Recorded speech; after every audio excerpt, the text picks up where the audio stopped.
코로나로 억눌려 있던 여행 수요가 폭발한 걸까요? 이 노동절 연휴를 맞은 중국에선 가는 곳마다 사람들로 발 디딜 틈조차 없다는데요. 제주와 베이징 간 하늘길도 3년 만에 다시 열렸는데 우리 관광업계도 더 활기를 찾을 수 있을지 궁금합니다. 글로벌이티 홍서구 기자와 함께합니다. 자, 중국은 지금이 연휴 기간이죠? 네, 지난달 29일부터 오늘까지 중국의 노동절 연휴였습니다. 이 연휴 기간 여행 아까 발 디딜 틈 없다고 소개를 했는데 정말 대륙의 스케일 다시 돌아온 듯 했습니다. 중국 항저우의 한 교차로인데요. 인간 신호등이 등장했습니다. 신호가 파란불로 바뀌니 사람들이 일사불란하게 움직이면서 횡단보도를 중심으로 늘어서죠. 하도 관광객이 많이 몰리다 보니까 안전사고를 우려해 인파를 통제하고 있는 겁니다. 저 사람들 경찰과 자원봉사자들이라네요. 야, 지금 여기 보이는 거 사막 같은데 신호등이 있네요? 네, 심지어 낙타 전용 신호등도 등장했습니다. 이 사막 낙타 관광으로 유명한 실크로드의 도시죠. 중국 깐수성의 두낭이라는 곳인데 밀려드는 관광객들로 낙타 2,400여 마리가 총동원됐다 하고요.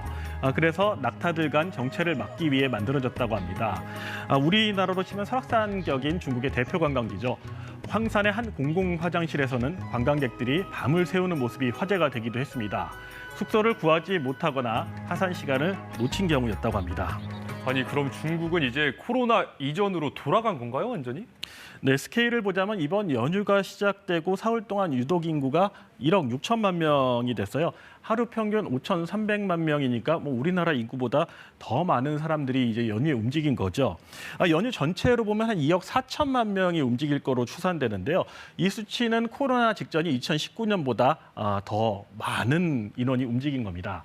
가장 국적인 건 역시 공항과 기차역인데요. 연휴가 닷새나 장거리 여행을 갈 수 있죠. 그러다 보니 항공기 탑승객은 지난해보다 무려 546%가 급증했고 철도 이용객도 460% 급증해 사상 최고치를 기록했습니다. 海南岛往返6000多，很久没有出去玩了，想要放松一下。 네, 중국인들의 지갑도 활짝 열리고 있습니다. 연휴 첫날 요식업 매출만도 지난해 대비 60% 넘게 늘었고 자동차와 의류, 화장품 매출도 마찬가지였습니다.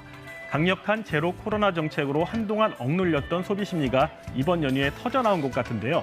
이번 연휴 기간 관광 수입만도 우리 돈으로 23조 원을 넘을 것으로 예상되고 있습니다.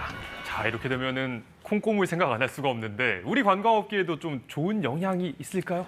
네, 그제 베이징에서 관광객 120여 명이 이제 제주공항에 도착한 모습입니다. 코로나로 끊겼던 제주 베이징 하늘길이 다시 열린 건데요.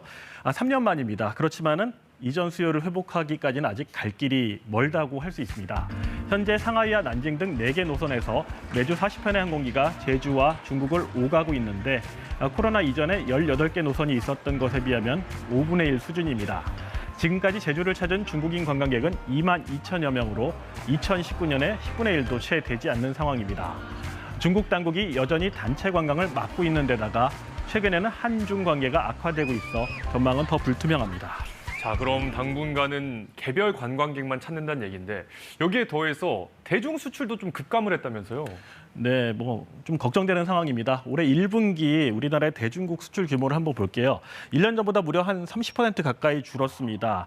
32개 주요국 가운데서도 가장 큰 폭으로 순위가 내려앉은 건데요. 순위도 2위에서 5위로 떨어졌습니다. 네, 그러니까 이 대중국 수출 규모 측면에서 다른 나라보다 우리나라의 타격이 큰 건데 이건 왜 그런 겁니까? 네, 가장 큰 원인으로 꼽자면 우리나라의 대표 수출 상품인 이제 반도체 수출 부진이 꼽히고 있습니다. 대중국 반도체 수출은 수요 감소와 제품의 단가 하락이 겹치면서 감소세가 계속 이어지고 있는데요. 지난해 3분기에 31.7% 줄었던 게 올해 1분기엔 더 나빠져서 무려 45% 가까이 급감했습니다. 중국의 리오프닝, 즉 경제활동 재개에 따른 낙수 효과 앞서 기대한 만큼 나타나고 있지 않는 데다 중국의 경기 회복이 음식과 숙박 같은 내수 위주로 이뤄지고 있는 점 또한 원인으로 지목되는데요. 이로써 올해 1분기 대중 무역 수지는 79억 달러 적자를 기록했습니다. 1992년 한중 수교 이후 역대 최대 폭이라고 합니다. 그러면 이 대중 수출 전망 앞으로는 조금은 더 어두울 수밖에 없겠네요. 네, 그나마 우리 수출을 이제 버텨주고 있는 거는 자동차라고 볼 수 있습니다. 지난달 자동차 수출액은 62억 달러를 기록해 전체 수출액 가운데 2위에 올랐습니다. 반도체랑 거의 비등비등하네요. 반도체와의 격차 빠른 속도로 좁혀지고 있는데 지금 같은 추세로 본다면은 자동차가 반도체 수출액을 제치고 1위로 올라설 날도 얼마 남지 않은 것으로 보입니다. 반도체 부진으로 대중 수출이 전체적으로 뒷걸음질 친 가운데 자동차의 호황으로 대미국 수출은 비교적 선방하고 있는데요. 지난달 대미 수출액은 약 92억 달러로 대중 수출에 이어 2위를 기록하면서 지난 2003년 이후 20년 동안 중국이 지켜온 우리나라의 수출 1위국 자리가 미국으로 곧 바뀔 것이라는 전망이 나오고 있습니다. 미 중 간 무역 갈등이 우리 수출 구조에도 영향을 주는 가운데 반도체와 자동차 그 어느 쪽도 포기할 수 없는 정부와 기업들은 고심이 깊어지고 있습니다. 네, 홍성호 기자 잘 들었습니다.